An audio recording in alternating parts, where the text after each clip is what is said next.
EFF says they are surprised to have Dr Murunwa Makwarela as council speaker under the alleged insolvency, but not as executive mayor.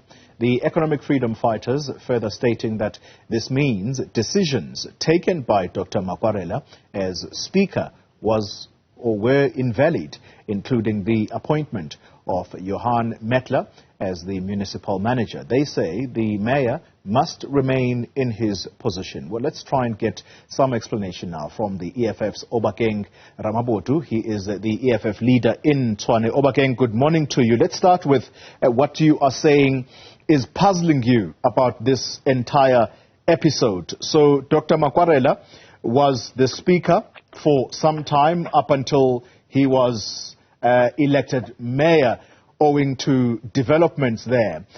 Talk to us about why it is that you are trying to make this comparison, that he was fine to be speaker and yet have this tag of being insolvent, but when he becomes mayor, it's problematic.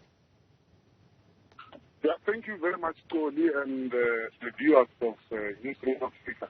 Firstly, we would like to apologize to the residents of Tshwane with this politics that are playing in the city. They are the ones who are suffering because of this delivery.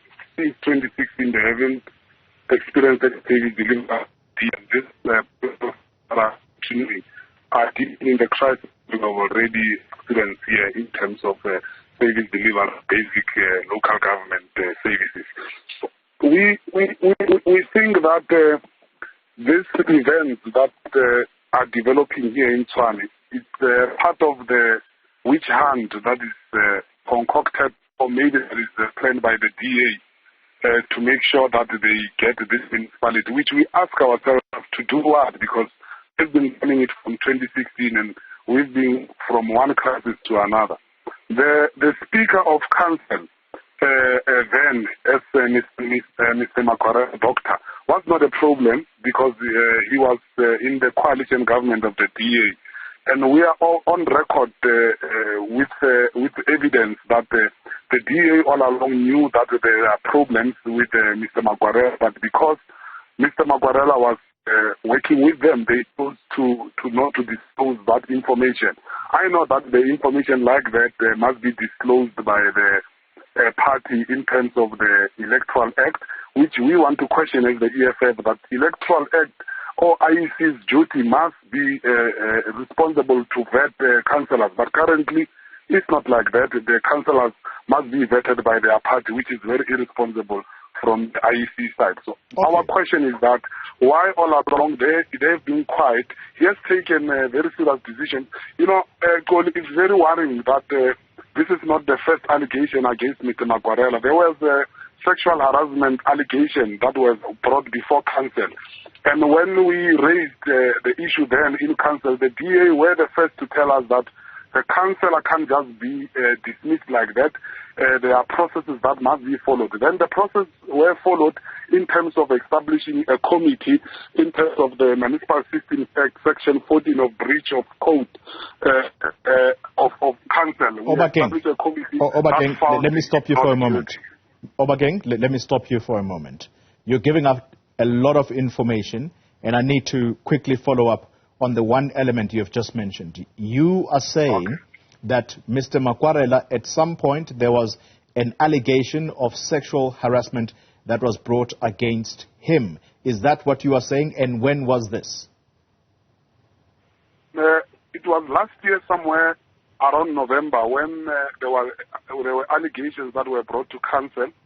And in terms of the procedure of council, if a council is being reported with such allegations, the breach of the Municipal Systems Act refers us to 15.1, and it says that a municipal council may investigate and make findings of any alleged breach of provision of the code, be established a special committee to investigate and make findings any alleged breach of code and to make appropriate recommendations to council. Okay. That's what happened.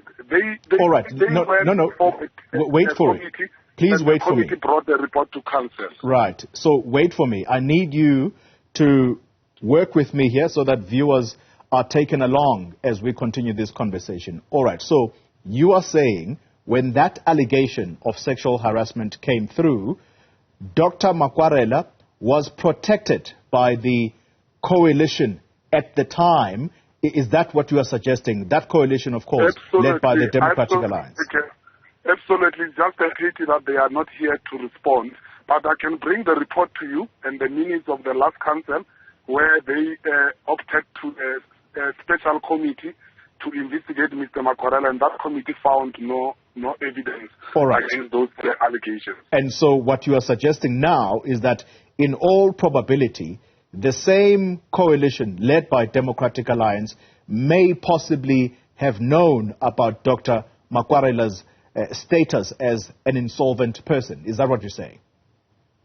I think they know everything about their councillors and people that they are working with. They are waiting for a time when you decide not to work with them and they unleash your evidence.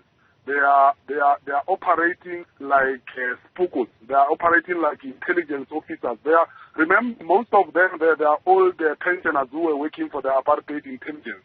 So they are upset on that. They have filed all of us there in council.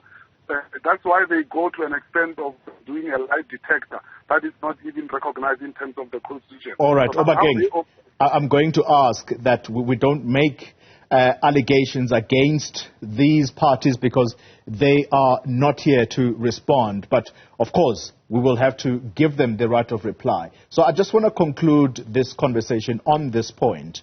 Yes, Dr. Makwarela, at some point, would have worked with the Democratic Alliance-led coalition. However, he does belong to a party, and that's the Congress of the People. What role should they have played in ensuring that these checks are done so that he is not embarrassed in this way? That is not my space to respond for the COPE party. But what I can say is that our position is that the city manager have overreached. Remember, we're not questioning the rehabilitation and the sequestration. We are questioning the process that was the city manager. The city manager doesn't have a right to remove or to hire a council. The council can be removed by IEC. There's no way, there's no legislation that permits the city manager to play in the space. That's why we think that we have overreached. What the city manager was supposed to do, he was supposed to alert council, and the report must come before council of these allegations against Mr. Makwarela. And the same process that we went through the sexual harassment allegation must be taken by council. Currently, I'm the council of the city of Tshwane. I don't know, I don't have evidence before me that has dismissed the councillor, Mr. Makwarela. All right. Only known by the city manager. I don't know where the media don't ask the city manager to give them a make sure that he comes to conclusion. That's very illegal. Way forward, what is going to happen in the immediate? What is it that you intend to do? We encourage Mr. Makwarela to go to the office. Mr. Makwarela must go to the office until IEC send a letter that confirms that Mr. Makwarela is no more council. Let me challenge you, Xoli. Just call the IEC provincial official. Ask them, in their list, is Mr. Makwarela still a member of council through the list or what? I can tell you in confidence, Mr. Makwarela still appears in the list of IEC. All right. Obakeng Ramabodu, let me thank you very much for your time. We'll try and see if we can get a hold of the IEC.